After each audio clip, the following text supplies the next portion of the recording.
السلام عليكم ورحمة الله تعالى وبركاته. إذا الهانتي بملك الصوت دقة داوانا سنة هلكني وهم ذو أنا ومحانا عبد الرحمن وحن رجيني ملك الصوت دقة داوانا يسو إن عافمات قبته. هدي أنا لتشوكتي واد ما هتصنتهاي إبراهيم صاحب هذا يا صومالي با لو ذاك هدي أنا قاعد سبتها إنه صابير وتدي بقول لكم بنصارنا وحير بانودي من قرنا يحردا برتفيز بدن داوانا يسو فلو نصوله. رمضان كريم كل عام وأنتم بخير إلهي هنا قاعد قبله رمضان كوامالنتي كوبات بيش بركيسن رمضان كأينو تشوجنو الله هنا قاعد قبله الله هنا قاعد قبله رمضان كوحجنا نبض بش يبرواقه الله هنا قاعد سيو أنت أكيد وأشرد أن تحناها قيبتني وقيبتي لباتنات أو كم إذا أشرد أن تحناها لكن النسويال كها حر عيسى waxaynu taaganahay maanta dhagalayda ilkaha ragga waxaynu qaadan doonaa ilkaha ragga ilkaha haweenka madaxa ama doogta waxa la yiraahdo jugta iyo jabka intaasaynu isku dayna casharka inaynu ku soo koobno waa hagaag buugan aynu akhrinayno waa buuga Abdallah Xaaji Cusmaan Celaye aad baan ustaadkaas u salaamayna meel kasta uu joogo insha Allah taala waana mahadsan yahay marka ilkaha ragga iyo ilkaha dumarka cilmi baad maanta baran doontaa aad u weyn bal ogow qaybta xeerkani uu qabo foolashan haddii laga rido waa 5 halaad ama 6 laxaad haddii labada dhoolood laga rido dhoolahan waa 10 halaad ama 120 laxaad labada micyood labada dhoolood ku xiga haddii laga rido kiiba magtiisu waa 2 halaad iyo badh ama 30 laxaad gowsaha ragga midkiiba waa 3 halaad ama 36 laxaad waka وهجاج جودي بقى حكوميس لكن وحكومة بس كعدي هايو معيد اسمه بدليس نورشون اسمه بدليس فول اسمه بدليو جوسن اسمه بدليو هدي الريدو قيمي سواد قرني سابا وانا قو قرنيا وانا واحد لسكو جايو هرينا الله رقمي مكان ولا قاضي مركا دجلي ده إلكا هوينك انت سوى الرجي واد برته هوينك هذا أوفيرسو haweenku inta badan waxa lagaaga tusaale dhigi doona ragga qiimahooda dib lagu celin doona adal raabarka inaad fahanto gows kasta oo ay leeyihiin waa 5 halaad ama 6 laxaad foolasha ragga iyo gowsaha dumarka ayaa isku mid ah foolasha ragga maxaynu nidhahnay 5 halaad ama 6 laxaad gowsaha haweenkuna kuwa ay la qiimeeyeen haweenka ilkahooda hore ee foolashaha iyo gowsaha ragga waa isku mid gowsaha raggu maxay ahayn 3 halaad bay ahaayeen haweenka foolashooda marka maxay noqonayaan 3 halaad hase ahaatee gowsaha haweenku waa ka qaalisan yihiin waxaa sidaa loo yiri haweenka hawlo ayay ku qabtaan gowsahooda حول أذو فربنا ميكو قبطان waxaa kamid ma yiraahda oo ay ku jilciyaan ku ruugaan iyo xariga oo ay ku soohaan hadayna haweenaydu aynan gows lahayn aqal ma dhisi karto sababta markay soo hayaana way ku qabtaan markay ma yiraahda soo diraana way ku budliyaan way ku ruugaan dabeedna markaasa ma yiraahdi ay jilicdo ayaa laga soohaa xariga sida daraadeed bay gowsahoodu qaali u yihiin oo foolasha ragga ula mid noqdeen waa hagaag dhagalayda madax iyo midqir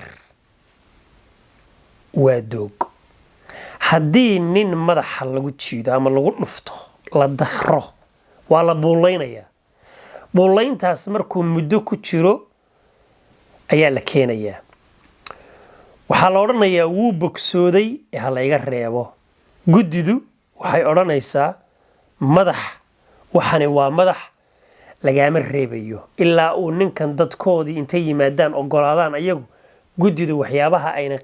qabanin baa ka mid ah madax nabar lagu dhuftay sababtoo ah doog buu noqon karaa berri buu soo kici karaa waa loo dhiman karaa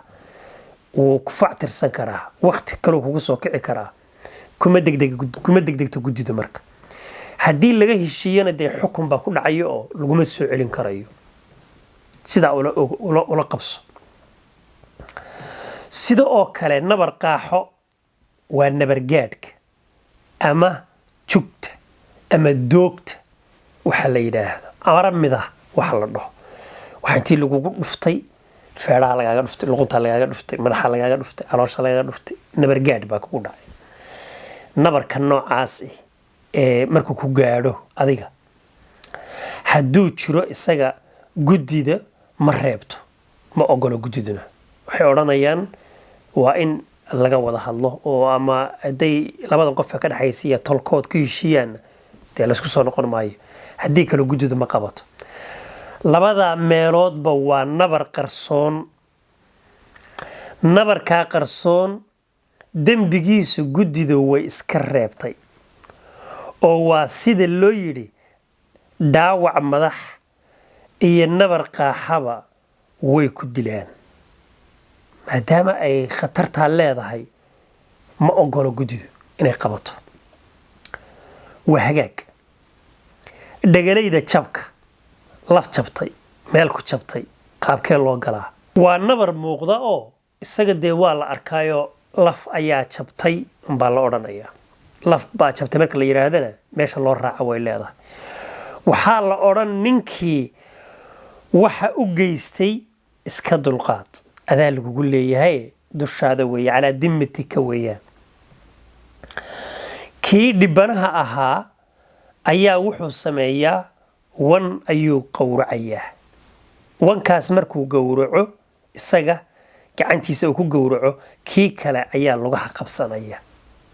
kii gacanta geystayna wan buu gowracayaayo kanbaa lugaha qabsanaya labadaa wan badhidooda ayaa ka nabarku gaadhay la siiyaa waxayna ka dhigan tahay labadaa badhyood ee ninkaa la siinayo hilibka kalena guddidaa cunta laakiin labadaa badhyood baa maqsuudku yahay loo socdo badhida wankaas iyo badhida wankaa waxaa ninka loo siinaya waxaa weeye inay markhaati u noqoto haddii ninkaasi uu u dhinta nabarkaas boqolkiisii inayna muran iyo hadal marnaba ayna gelin labadaas ujeeddada ayaa laga leeyahay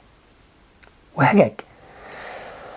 marka uu bogsado ee la buuleeyo guddida ayaa loo keenayaa naga reeba ayaa laga odhanayaa guddida waxaa lagu dhahayaa naga reeba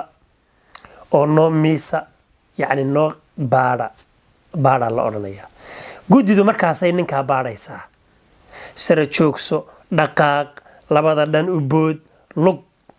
keligeed ku joogso hadday gacan tahayna waxaa la odhanayaa fidi laab wax ku tuur gacanta wax culus ku qaad saasaa loo miisaamayaa haddii ay bogsiimaheedu sax noqdo iska reeb baa la odhanayaa marka halkaasaa macnaha kiiskaasi ku xidhmayaayo wixii xaqa lagu kala qaadanayaa haddii kaleeto dib baa loo celinoo dee dib baa la isugu soo celinayaa oo markaas haddaanay bogsoonin buulayntii ayaa lagu wadayaa waana saasoo qofku markuu jabo markuu bogsado unbaa la qiimeeyaa inta jidhkiisii maqan iyo inta soo noqotay shareecada islaamka markaasaa qofka la xukumaa guddiduna sidaas ayay u baadhaysaa oo qofkii oo dee jaban qalloocan ma la yeelayo cashiradeen horenu kusoo marnay in iyada isagoo la leeyahay ma toosan tahay ma qalloocan tahay mise way gamuumantay dib bay u laabatay way yaraatay